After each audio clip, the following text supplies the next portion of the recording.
Hello everyone, আশা করি আপনারা সবাই ভীষণ ভালো আছেন। আমি আপনাদের আশীর্বাদে ভীষণ ভালো আছি। চলুন আপনাদের সাথে শেয়ার করি আমি কীভাবে চিকেন কষা রান্না করি। আমি একটা পাতিল বসিয়ে তার মধ্যে পরিমাণ মতো তেল দিলাম। তেলটা ভালোভাবে গরম হয়ে এলে কিছু পেঁয়াজ কুচি, কিছু মরিচ কুচি দিয়ে আমি এটাকে লাল লাল করে ভেজে নেব। এরপর ওই তেলে আমি দুটো দারুচিনি, দুটো এলাচ, দুটো তেজপাতা দিয়ে ভালো করে ভেজে নেব।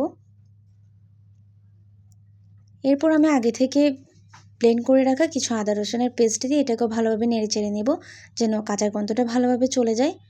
এরপর অল্প লবণ, এরপর জিরে গুঁড়ো, হলুদের গুঁড়ো দিয়ে এটাকেও ভালোভাবে নেড়েচেড়ে নেব, যেন মশলা থেকে কাঁচা গন্ধটা ভালোভাবে চলে যায়।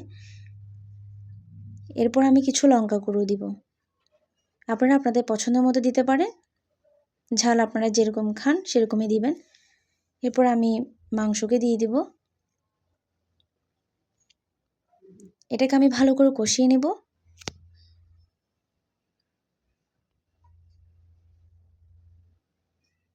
মাংসটা ভালোভাবে কষানো হয়ে এলে আমি তার মধ্যে কেটে রাখা আলুকে দিয়ে দিব।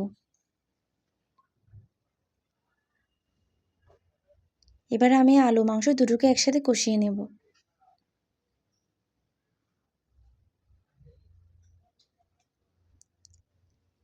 এরপর আমি অল্প জল দিয়ে এটাকে ভালোভাবে কুক করে নেব। এরপর গরম মশলা বাটা দিয়ে তরকারিটা নামিয়ে নেব। আশা করি আমার তরকারিটা কেমন হয়েছে আপনারা কমেন্ট করে জানাবেন।